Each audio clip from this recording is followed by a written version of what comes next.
Hi, welcome to ఆరోగ్యమస్తు.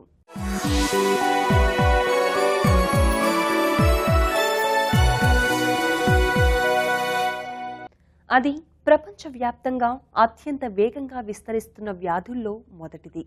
అతి ఎక్కువ మరణాలకు కారణమవుతున్న వ్యాధి కూడా అదే. చాప కింద నీరులా విస్తరిస్తున్న ఆ వ్యాధే డయాబెటీస్. ప్రస్తుతం మన దేశంలో ఈ వ్యాధితో దాదాపుగా 6,70,00,000 మంది బాధపడుతున్నారు. 2030 సంవత్సరానికల్లా ప్రపంచవ్యాప్తంగా చూస్తే మన భారతదేశంలోనే డయాబెటీస్ వ్యాధిగ్రస్తులు 10 కోట్ల మంది ఉంటారని ప్రపంచ ఆరోగ్య సంస్థ లెక్కల ద్వారా తెలుస్తోంది. మరి అలాంటి డయాబెటీస్ వ్యాధి గురించి నేటి మన ఆరోగ్యమస్తు కార్యక్రమంలో వివరంగా తెలుసుకుందాం.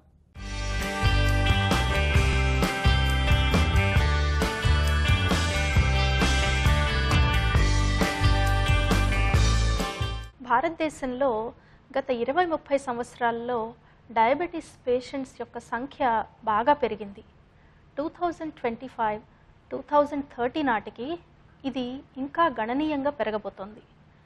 ఇంటర్నేషనల్ డయాబెటీస్ ఫెడరేషన్ లెక్కల ప్రకారం టాప్ 10 కంట్రీస్ తీసుకున్నట్లయితే భారతదేశం టాప్ మోస్ట్ కంట్రీగా ఉంది. ప్రపంచవ్యాప్తంగా కూడా పెరుగుతున్నా కూడా ఏషియన్ కంట్రీస్లో ఈ డయాబెటీస్ అనేది ఇన్సిడెన్స్ చాలా ఎక్కువగా ఉంది.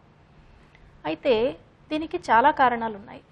ముఖ్యంగా గత ఫ్యూ ఇయర్స్లో వచ్చిన లైఫ్ స్టైల్లో డ్రాస్టిక్ చేంజ్ ఒక ప్రధాన కారణంగా చెప్పుకోవచ్చు.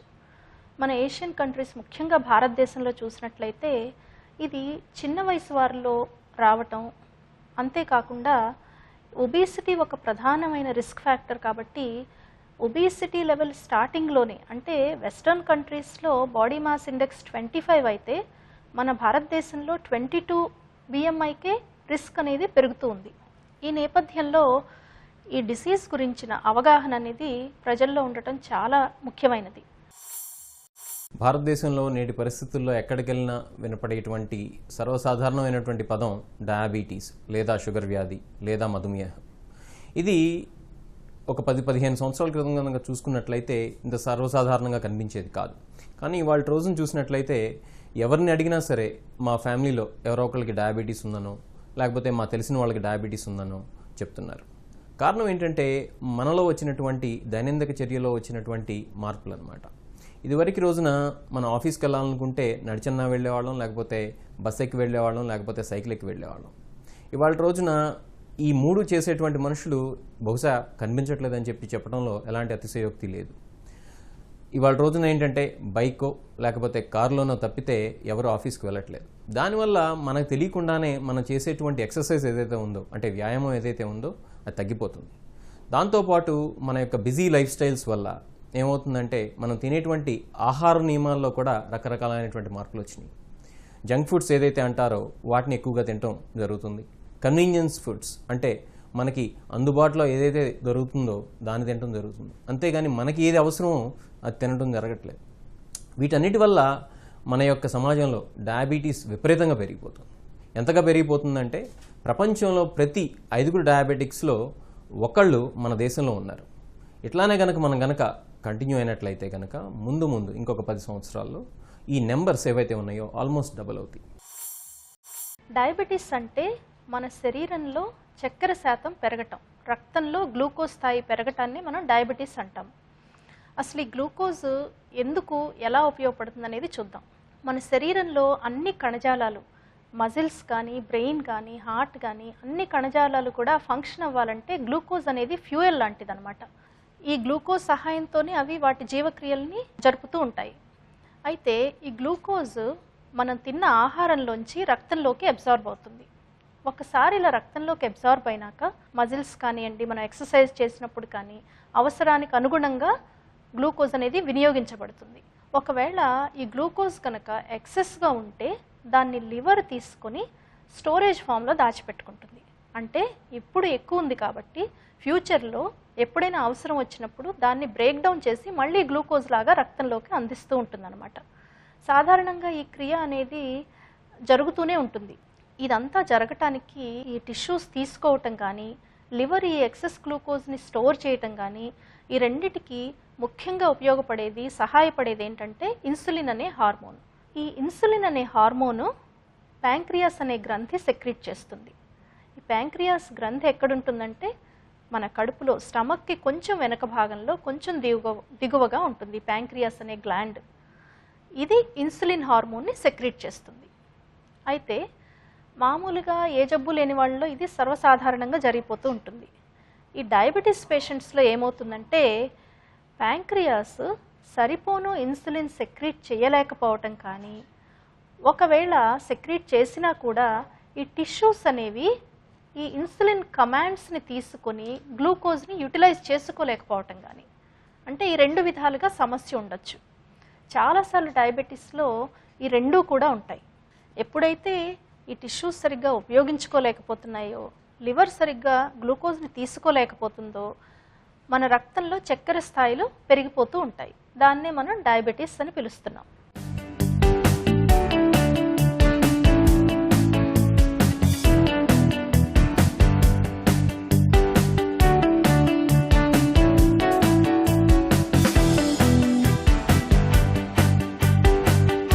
డయాబెటీస్ అనేది ఒక వ్యాధి కాదు, మారిపోయిన మన జీవనశైలి మూలంగా మన శరీరంలో తలెత్తే ఒక లోపం. అయితే ఒకసారి ఈ డయాబెటీస్ బారిన పడితే దాని నుండి మనం తప్పించుకోలేం. ఇది మన శరీరంలోని అన్ని అవయవాలపై దాని ప్రభావాన్ని చూపిస్తుంది. ఇప్పుడు డయాబెటీస్ వ్యాధిలోని రకాలు, వ్యాధి లక్షణాల గురించి తెలుసుకుందాం. ఈ డయాబెటీస్ని 3 రకాలుగా చెప్పుకోవచ్చు. టైప్ 1 డయాబెటీస్, టైప్ 2 డయాబెటీస్, ఇంకొకటి జెస్టేషనల్ డయాబెటీస్. జెస్టేషనల్ డయాబెటీస్ అనేది ప్రెగ్నెంట్ లేడీస్లో వచ్చేది. అంటే ప్రెగ్నెన్సీలో ఉన్నప్పుడు మొదటిసారిగా అది డయాగ్నోస్ చేయబడుతుంది. దాన్ని జెస్టేషనల్ డయాబెటీస్ అంటాము. మామూలుగా డయాబెటీస్ టైప్ 1, టైప్ 2 గురించి చెప్పుకోవాలంటే టైప్ 1 అనేది ఎక్కువగా చిన్నపిల్లల్లో వస్తుంటుంది. దీంట్లో ఏమవుతుందంటే మన శరీరంలోని యాంటీబాడీస్ సాధారణంగా ఏదైతే వైరస్, బ్యాక్టీరియాల మీద యాక్ట్ చేస్తాయో ఆ యాంటీబాడీస్ మన శరీరంలోని టిష్యూ అయిన ప్యాంక్రియాస్ మీదే యాక్ట్ చేయటం మూలంగా ప్యాంక్రియాస్ డ్యామేజ్ అయ్యి ప్యాంక్రియాస్ యొక్క ఫంక్షన్ తగ్గిపోతుంది. ఎప్పుడైతే ప్యాంక్రియాస్ ఫంక్షన్ తగ్గిపోయిందో ఇన్సులిన్ హార్మోన్ ప్రొడక్షన్ తగ్గిపోతుంది. దాన్ని డయాబెటీస్ టైప్ 1 అంటాము. దీనికి జెనెటిక్ ఫ్యాక్టర్స్ ఉంటాయి, ఎన్విరాన్మెంటల్ ఫ్యాక్టర్స్ ఉంటాయి. ఎక్కువగా చిన్నపిల్లల్లో కనిపిస్తూ ఉంటుంది. అప్పుడప్పుడు 20 years తర్వాత కూడా ఈ టైప్ 1 డయాబెటీస్ రావచ్చు. టైప్ 2 డయాబెటీస్ ఏంటంటే పెద్దవాళ్లలో వస్తుంది. అయితే ఇప్పుడు ఈ ఒబిసిటీ, సెడెంటరీ లైఫ్ కొంచెం ఎక్కువైన తర్వాత ఇది పిల్లల్లో కూడా కనిపిస్తూ ఉంది. ఈ టైప్ 2 డయాబెటీస్లో వచ్చే సమస్య ఏంటంటే ప్యాంక్రియాస్ గ్రంథి ఇన్సులిన్ ప్రొడ్యూస్ చేస్తుంది కానీ సరిపోను చేయలేకపోతుంది. ఎప్పుడైతే సరిపోను చేయదో గ్లూకోజ్ లెవెల్స్ పెరుగుతూ ఉంటాయి. ఇంకొక సమస్య ఎక్కడొస్తుందంటే ఏదైతే మనం టిష్యూస్ గ్లూకోజ్ని చక్కగా తీసుకొని ఉపయోగించుకుంటాయి అని చెప్తున్నామో అక్కడ ఆ స్టెప్లో కూడా ఆ టిష్యూస్ అనేవి ఇన్సులిన్ కమాండ్స్ని సరిగ్గా తీసుకోలేకపోతాయి. అంటే ఇన్సులిన్ రెసిస్టెన్స్ అంటాము. ఇన్సులిన్ సెన్సిటివిటీ తగ్గిపోతుంది. సో ఈ రెండు ప్రధాన సమస్యలు. ఈ టైప్ 2 డయాబెటీస్ అనేది చాలాసార్లు ఏ సిమ్టమ్స్ లేకుండా జరుగుతూ ఉంటుందన్నమాట. అయితే సిమ్టమ్స్ ఉన్నప్పుడు ఏమేమి ఎక్కువగా కనిపిస్తాయంటే ఎక్కువగా యూరినేషన్కి వెళ్ళాల్సి రావటం, అలాగే ఎక్కువగా దాహం అవుతూ ఉండటం, తర్వాత బాగా ఆకలేయటం, తర్వాత వీళ్ళు వెయిట్ లూజ్ అవుతూ ఉంటారనమాట. ఈ డయాబెటీస్ ఉన్నవాళ్ళు వాళ్ళు ఆహారం బాగా తీసుకుంటూ ఉన్నట్టు అనిపించినా కూడా నెమ్మదిగా వెయిట్ లాస్ అనేది కనిపిస్తూ ఉంటుంది. ఒక్కొక్కసారి కళ్ళు విజన్ బ్లర్రీగా అవ్వటము, మసకబారినట్టు అనిపించటము, తర్వాత ఏదన్నా శరీరం మీద చిన్న పుండు కానీ గాయం కానీ అయితే తొందరగా మానకుండా ఉండటం, అంటే ఇమ్యూనిటీ అనేది కొంత తగ్గిపోయింది, మానకుండా ఉండటము. తర్వాత ఆడవాళ్లలో అయితే కనుక vaginal east infections, fungal infections అనేది వస్తూ ఉండటము, తర్వాత యూరిన్ ఇన్ఫెక్షన్స్ ఎక్కువగా వస్తూ ఉండటం, ఇవన్నీ కూడా కనిపించే లక్షణాలు అన్నమాట. అయితే మనం ముందు చెప్పుకున్న విధంగా అందరిలో ఈ లక్షణాలు ఉండవు కాబట్టి ప్రమాదం అనేది లక్షణాలు రాకముందే కొంత మొదలయ్యి డ్యామేజ్ అనేది జరిగిపోతూ ఉంటుంది. అందుకని ఎవరిలో ఈ డయాబెటీస్ వచ్చే రిస్క్ ఉంది అన్నది గుర్తించి వాళ్ళని ముందు టెస్ట్ చేయటం, రక్త పరీక్ష చేసి ఆ డిసీజ్ని గుర్తించడం అనేది కొంత డ్యామేజ్ కంట్రోల్, అంటే ఎక్కువ డ్యామేజ్ టిష్యూస్కి జరగకముందే మనం నిర్ధారించడం మూలంగా చాలా పేషెంట్కి ఇది ఉపయోగపడుతుంది అన్నమాట. డయాబెటీస్ లక్షణాలకు వచ్చినట్లయితే చాలామందిలో అసలు ఎలాంటి లక్షణాలు కనిపించవు. అంటే వీళ్ళు అసిమ్టమాటిక్గా ఉంటారనమాట. అంటే ఎలాంటి లక్షణాలు లేకుండానే వాళ్ళలో డయాబెటీస్ బయటపడుతుంది. ఎలా హాస్పిటల్కి వెళ్ళి రొటీన్ హెల్త్ స్క్రీనింగ్ చేయించుకున్నప్పుడు, లేకపోతే వాళ్ళు వేరే కారణాల వల్ల హాస్పిటల్లో అడ్మిట్ అయినప్పుడు, అంటే ఏ హార్ట్ అటాక్ వల్ల, లేకపోతే బ్రెయిన్ స్ట్రోక్ వల్ల, లేకపోతే ఇన్సూరెన్స్ పాలసీ కోసం అని చెప్పి రక్త పరీక్షలు చేయించినప్పుడు వాళ్ళలో డయాబెటీస్ బయటపడుతూ ఉంటుంది. కానీ కొంతమందిలో మాత్రం కొన్ని రకాలైనటువంటి లక్షణాలు కనిపించవచ్చు. ఉదాహరణకి దప్పిక విపరీతంగా ఉండటం, యూరిన్కి అంటే మూత్రానికి ఎక్కువసార్లు వెళ్లాల్సి రావటం, రాత్రిళ్ళు టాయిలెట్కి ఎక్కువసార్లు వెళ్లాల్సి రావటం, అట్లానే బరువు కోల్పోవటం, అట్లానే ఇన్ఫెక్షన్స్ అంటే అంటురోగాలు ఏవైతే ఉన్నాయో అవి ఎక్కువగా రావటం. ఉదాహరణకి ఫంగల్ ఇన్ఫెక్షన్స్ ఏవైతే ఉన్నాయో థ్రష్ అని చెప్తూ ఉంటారు, అవి ఆడవాళ్లలో ఎక్కువగా కనిపించడం, లేదా మగవాళ్లలో వాళ్ళ యొక్క ప్రైవేట్ పార్ట్స్లో ఎక్కువగా కనిపించడం, ఇట్లాంటి లక్షణాలు కనిపిస్తూ ఉంటాయి. కొంతమందిలో కేవలం నిస్సత్తువ, అలానే బాగా టైర్డ్గా ఉంది అని చెప్పి అంటుంటారు. ఈ యొక్క లక్షణాలు కూడా కనిపిస్తూ ఉంటాయి. సో చాలామంది ఏమనుకుంటారంటే మాకు ఈ లక్షణాలు ఉంటేనే షుగర్ ఉన్నట్టు, మేమంతా బాగానే ఉన్నాం కదా, మాకు షుగర్ వ్యాధి ఎందుకు వస్తుంది అనేటువంటి అపోహలో ఉంటారు. అది ఎంతమాత్రం నిజం కాదు. ఎటువంటి లక్షణాలు లేకపోయినా కూడా షుగర్ వ్యాధి ఉండేటువంటి ఆస్కారం ఉంది. ఈ డయాబెటీస్ రిస్క్ ఫ్యాక్టర్స్ మనం చూసినట్లయితే మొట్టమొదటి చెప్పుకోవాల్సింది ఊబకాయం. మనం గత కొన్ని ఇయర్స్ నుంచి చూస్తున్నట్లయితే ఈ డెవలపింగ్ కంట్రీస్లో, భారతదేశం లాంటి దేశంలో ఒకప్పుడు ఈ స్థూలకాయం, ఒబేసిటీ ఉన్నవాళ్ళు చాలా తక్కువ మంది ఉండేవారు. మన ఫుడ్ అలా ఉండేది, అంటే లో క్యాలరీ ఇంటేక్, తర్వాత మన ఎక్సర్సైజ్, మన యాక్టివిటీస్ కూడా అలా ఉండేవి. చాలా వరకు శారీరక శ్రమ అనేది బాగా ఉండేది ప్రజల్లో. కానీ గత కొన్ని ఇయర్స్ నుంచి చూసినట్లయితే వెస్టర్నైజేషన్ బాగా జరగటం, ఈజీగా ఫుడ్ అవైలబిలిటీ పెరగటం, తర్వాత ఫాస్ట్ ఫుడ్స్ ఎక్కువ తీసుకోవటం, వీటి మూలంగా ఒబేసిటీ బాగా పెరిగింది. అందుకే ఈ మధ్య చిన్నపిల్లల్లో కూడా మనం ఏదైతే అడల్ట్ ఆన్సెట్ టైప్ 2 డయాబెటీస్ పెద్దవాళ్ళలో వస్తుంది అనుకుంటున్నామో, చిన్నపిల్లల్లో కూడా టైప్ 2 డయాబెటీస్ ఎక్కువగా కనిపిస్తూ ఉంది. ఈ ఒబేసిటీ ఉన్నప్పుడు ఏమవుతుందంటే, స్థూలకాయం ఉన్న వాళ్ళల్లో ఈ టిష్యూస్ ఇన్సులిన్ని ఉపయోగించుకోలేకపోవటం అనే దగ్గర సమస్య బాగా ఉంటుంది. అంటే insulin resistance or insulin sensitivity తగ్గిపోవటం. అంటే ఇన్సులిన్ ఉంటుంది కానీ గ్లూకోజ్ని చక్కగా ఇన్సులిన్ సహాయంతో ఈ టిష్యూస్ ఉపయోగించుకోలేవన్నమాట. ఇది ఒబేసిటీలో ప్రధాన సమస్య. ఇంకొక రిస్క్ ఫ్యాక్టర్ ఏంటంటే యాక్టివిటీ అనేది లేకపోవటం, ఎక్సర్సైజ్ లేకపోవటం. చాలా వరకు కూర్చుని ఉండే జాబ్స్, డెస్క్ జాబ్స్, తర్వాత సెడెంటరీ లైఫ్ స్టైల్, ఇది చాలా హానికారకం అన్నమాట. ఎప్పుడైతే బాగా ఫిజికల్ యాక్టివిటీ ఉంటుందో టిష్యూస్ చక్కగా గ్లూకోజ్ని వినియోగించుకుంటాయి, ఇన్సులిన్ సెన్సిటివిటీ అనేది బాగుంటుంది. అప్పుడు బ్లడ్లో గ్లూకోజ్ స్థాయి అనేది మోతాదులో ఉంటుందన్నమాట. ఈ సెడెంటరీ లైఫ్ స్టైల్తో ఇన్సులిన్ ఇన్సెన్సిటివిటీ మూలంగా రిస్క్ అనేది పెరుగుతుంది. ఇంకొక రిస్క్ ఫ్యాక్టర్ ఏంటంటే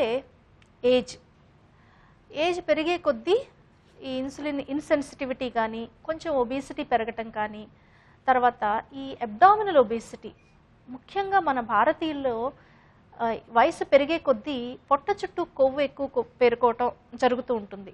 మామూలుగా వెస్టర్న్ కంట్రీస్ కన్నా మన బిఎంఐ అంటే బాడీ మ్యాస్ ఇండెక్స్, బిఎంఐ అంటే ఏంటంటే మన వెయిట్ హైట్కి అనుగుణంగా లెక్కేయటాన్ని బాడీ మ్యాస్ ఇండెక్స్ అంటాము.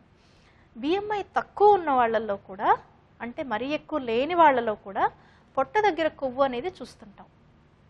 ఏజ్ పెరిగే కొద్దీ ఇది పెరగటం, స్థూలకాయంతో ఈ అబ్డామినల్ ఒబేసిటీ, పొట్ట చుట్టూ కొవ్వు పేరుకోవటం అనేది పెరగటం ఈ డయాబెటీస్కి ముఖ్యమైన రిస్క్ ఫ్యాక్టర్స్. ఇంకొక రిస్క్ ఫ్యాక్టర్ ఏంటంటే ఫ్యామిలీ హిస్టరీ. అంటే తల్లి తండ్రిలో కానీ, లేదా ఫస్ట్ డిగ్రీ రిలేటివ్స్ అంటే బ్రదర్స్, సిస్టర్స్ ఎవరికైనా గనక డయాబెటీస్ ఉన్నట్లయితే వీరిలో ఈ వ్యక్తిలో డయాబెటీస్ వచ్చే ఛాన్స్ ఎక్కువగా ఉంటుంది. అలాగే ఇంకొక రిస్క్ ఫ్యాక్టర్ ఏంటంటే హైపర్ టెన్షన్. బీపీ కనుక 140/90 అంటే 140 సిస్టాలిక్ 90 డయాస్టాలిక్ మించి ఉన్నట్లయితే వారిలో డయాబెటీస్ వచ్చే ఛాన్స్ ఎక్కువగా ఉంటుంది. అందుకే ఒకసారి హైపర్ టెన్షన్ డయాగ్నోస్ అయినాక వారి మీద ఒక కన్నేసి ఉంచి అవసరమైనప్పుడు రక్త పరీక్ష చేసి డయాబెటీస్ క్యాచ్ చేయటం, ఆన్ టైం క్యాచ్ చేయటం అనేది కూడా చాలా ముఖ్యమైనది. ఇంకా వేరేవేంటంటే రక్తంలో చెడు కొలెస్ట్రాల్ ఎక్కువగా, అంటే ఎల్డిఎల్ ఎక్కువగా ఉండటము, ట్రైగ్లిజరైడ్స్ ఎక్కువగా ఉండటము, తర్వాత మంచి కొలెస్ట్రాల్ తక్కువగా ఉండటము, అంటే హెచ్డిఎల్ తక్కువగా ఉండటము, ఇవి కూడా డయాబెటీస్ రావడానికి దోహదం చేస్తూ ఉంటాయన్నమాట. ఇవి కాకుండా ఇంకా కొన్ని లైఫ్ స్టైల్ ఫ్యాక్టర్స్ ఉంటాయి. అంటే స్మోకింగ్ కానీ, తర్వాత బాగా ఆల్కహాల్ ఇంటేక్ కానీ, లేదంటే స్ట్రెస్ఫుల్ సిచ్యుయేషన్స్లో బాగా క్రానిక్గా చాలా రోజుల తరబడి స్ట్రెస్ ఫీల్ అవ్వటం కానీ, ఇవన్నీ కూడా డయాబెటీస్ రావడానికి దోహదపడతాయి అన్నమాట. ఆల్రెడీ వాళ్ళకు ఒబిసిటీ కానీ ఇలాంటివి ఏమైనా ఫ్యామిలీ హిస్టరీ కానీ ఉంటే దానికి తోడు ఇవి కూడా ఉన్నట్లయితే డయాబెటీస్ తొందరగా వస్తుందన్నమాట. మహిళలో ఇంతకుముందు జెస్టేషనల్ డయాబెటీస్ ఉంటే కనుక, అంటే గత ప్రెగ్నెన్సీస్లో జెస్టేషనల్ డయాబెటీస్ ఉండి అది డెలివరీ తర్వాత బ్లడ్ గ్లూకోజ్ నార్మల్ అవుతుంది, కానీ వారిలో ముందు చిన్న వయసులోనే డయాబెటీస్ వచ్చే రిస్క్ ఎక్కువగా ఉంటుంది. కాబట్టి వారిని, అట్లాంటి మహిళల్ని స్క్రీనింగ్ అనేది మనం చేస్తూ ఉండాలి. అలాగే ఎక్కువ మంది చిన్న వయసు ఆడవాళ్లలోనే మనం పీసీఓడి అనే ప్రాబ్లం చూస్తున్నాం. పీసీఓడి అంటే ఏంటంటే పాలిసిస్టిక్ ఒవేరియన్ సిండ్రోమ్. ఇది ఏంటంటే ఇది ఒక సిండ్రోమ్, ఎక్కువ ఓవర్ వెయిట్, తర్వాత అన్వాంటెడ్ హెయిర్ అంటే అవాంఛిత రోమాలు, ఇర్రెగ్యులర్ మెన్స్ట్రల్ సైకిల్స్, వీటితో పాటు ఇన్సులిన్ రెసిస్టెన్స్ కూడా ఉంటుంది దాంట్లో. దాని మూలంగా ఏమవుతుందంటే వీళ్ళకి వేరే వాళ్ళకన్నా కొంచెం ముందు డయాబెటీస్ అనేది రావడానికి అవకాశం ఉంటుంది. వీళ్ళలో కూడా మనం స్క్రీనింగ్ చేయటం అనేది ముఖ్యం.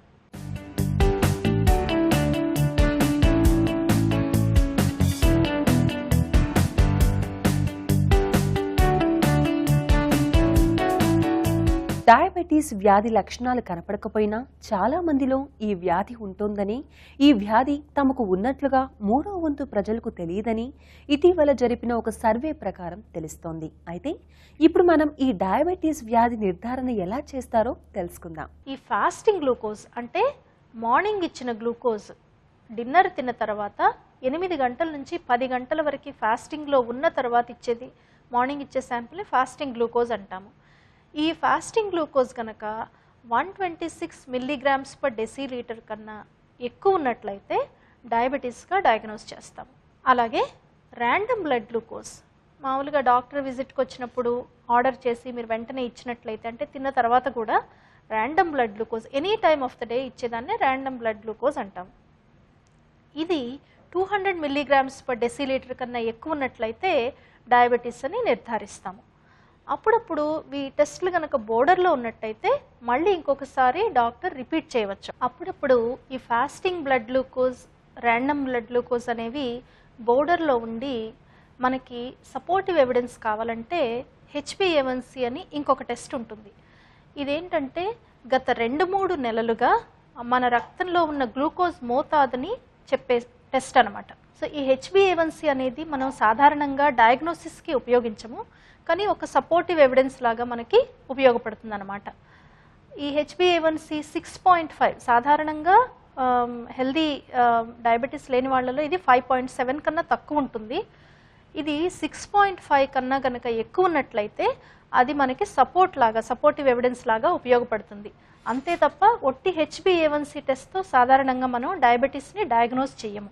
Fasting blood glucose, random blood glucose, అప్పుడప్పుడు HbA1c సపోర్టివ్ ఎవిడెన్స్ లా తీసుకుని డయాబెటీస్ని డయాగ్నోస్ చేస్తామన్నమాట. అయితే అప్పుడప్పుడు ఈ బ్లడ్ గ్లూకోజ్ కరెక్ట్గా 126 పైన ఉండకుండా కొంచెం బోర్డర్లో ఉండటము అలా అవుతూ ఉంటుంది. ఇలాంటి కండిషన్ని మనం ప్రీ డయాబెటీస్ అంటాము. అంటే ఈ గ్లూకోజ్ యొక్క వినియోగము సరిగ్గా లేదు, కానీ అది డయాబెటీస్ స్థాయిని ఇంకా రీచ్ అవ్వలేదు అని అర్థం. ఇది సాధారణంగా ఎలా ఉంటుందంటే ఫాస్టింగ్ బ్లడ్ 100 నుంచి 125 లోపల ఉంటే దీన్ని ప్రీ డయాబెటీస్ అని అంటాం. ఈ ప్రీ డయాబెటీస్ ఉన్న వ్యక్తుల్లో వెంటనే ట్రీట్మెంట్ అవసరం రాకపోయినా కూడా కొంత కౌన్సిలింగ్ అంటే లైఫ్ స్టైల్ మోడిఫికేషన్, తర్వాత కొంచెము ఈ డైట్, ఎక్సర్సైజ్, ఒకవేళ వాళ్ళు స్మోకర్స్ అయితే వాళ్ళని స్మోకింగ్ మానేయమని చెప్పటము, ఇలాంటివన్నీ కౌన్సిలింగ్ ఇచ్చి రెగ్యులర్గా వాళ్ళని ఫాలో అవుతుంటాం అనమాట. అంటే వీళ్ళకి డయాబెటీస్ వచ్చే ఛాన్స్ ఎక్కువగా ఉంది కాబట్టి రెగ్యులర్గా 6 మంత్స్కి ఒకసారి మళ్ళీ బ్లడ్ గ్లూకోజ్ టెస్ట్ చేసి డయాగ్నోస్ చేస్తుంటాము. చాలామంది ఏమనుకుంటారంటే డయాబెటీస్ అంటే అది ఏదో తప్పు చేసిన వాళ్ళకో లేకపోతే పాపం చేసిన వాళ్ళకో వస్తుంది, అంతేగాని మేము బాగానే ఉన్నాం కదా, అన్నం 3 పూట్ల తింటున్నాం కదా, మాకెందుకు వస్తుందండి అనుకుంటారు. కానీ వాళ్ళకి తెలియనటువంటి విషయం ఏంటంటే వాళ్ళు అవలంబిస్తున్నటువంటి జీవన శైలి ఏదైతే ఉందో, అంటే వ్యాయామం చేయకుండా ఆహారం సరైనటువంటి మోతాదులో, సరైనటువంటి సమయాల్లో, సరైనటువంటి రకాలైనటువంటి ఆహారం ఏదైతే తీసుకోవట్లేదో, అలానే వాళ్ళ యొక్క ఫ్యామిలీ హిస్టరీ ఏదైతే ఉందో, అంటే వాళ్ళ అమ్మగారికో నాన్నగారికో ఉండేటువంటి డయాబెటీస్ ఏదైతే ఉందో, దానివల్ల వాళ్ళు కూడా డయాబెటీస్ బారిన పడతారు అనేటువంటి సంగతి వాళ్ళకి తెలియదు. మేము మెంతులు తింటున్నాం, మాకు డయాబెటీస్ రాదు, లేకపోతే మా ఇంట్లో ఎవరికీ లేదు డయాబెటీసు, మాకెందుకు వస్తుంది అనే ఇట్లా రకరకాలైనటువంటి అపోహలు ఉన్నాయి. ఇలానే కనుక మనం కనుక డయాబెటీస్ గురించి సరైనటువంటి అవగాహన లేకుండా ఉన్నట్లయితే కనుక డయాబెటీస్ యొక్క శాతం మన యొక్క సమాజంలో విపరీతంగా పెరిగిపోయేటువంటి ఆస్కారం ఉంది. అట్లానే డయాబెటీస్ బారిన పడినటువంటి మనుషులు ఎవరైతే ఉన్నారో వాళ్ళు కూడా వాళ్ళ యొక్క ఆహార నియమాలు కావచ్చు, లేకపోతే మందులు కావచ్చు, లేకపోతే సరైనటువంటి వైద్యుడి దగ్గరికి వెళ్ళటం కావచ్చు, ఇవన్నీ కనుక సరిగ్గా కనుక పాటించినట్లయితే కూడా వాళ్ళ యొక్క డయాబెటీస్కి సంబంధించినటువంటి కాంప్లికేషన్స్ ఏవైతే ఉన్నాయో అవి ఎక్కువగా వచ్చేటువంటి ఆస్కారం ఉంటుంది. దాని ద్వారా వాళ్ళ యొక్క లైఫ్ ఎక్స్పెక్టెన్సీ, అంటే వాళ్ళు జీవించేటువంటి సంవత్సరాలు ఏవైతే ఉన్నాయో అది తగ్గిపోవటం, క్వాలిటీ ఆఫ్ లైఫ్ తగ్గిపోవటం, అట్లానే వాళ్ళ యొక్క హెల్త్ కేర్ బర్డెన్ విపరీతంగా పెరిగిపోవటం, తద్వారా సమాజానికి ప్రొడక్టివ్ క్వాలిటీ ఆఫ్ లైఫ్ ఇచ్చేటువంటి ప్రొడక్టివిటీ జనరేట్ చేసేటువంటి పాపులేషన్ ఏదైతే ఉందో అది కూడా విపరీతంగా తగ్గిపోవడం జరుగుతుంది అన్నమాట.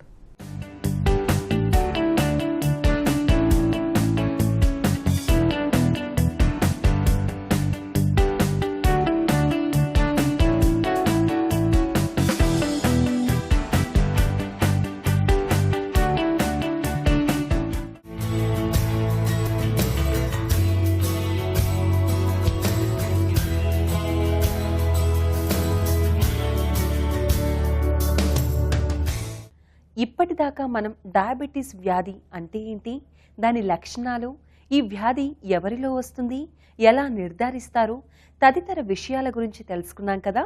రానున్న కార్యక్రమంలో వ్యాధికి సంబంధించిన చికిత్సా విధానాలు, వ్యాధిని నివారించుకోవటానికి తీసుకోవాల్సిన జాగ్రత్తల గురించి తెలుసుకుందాం. Stay healthy, be happy.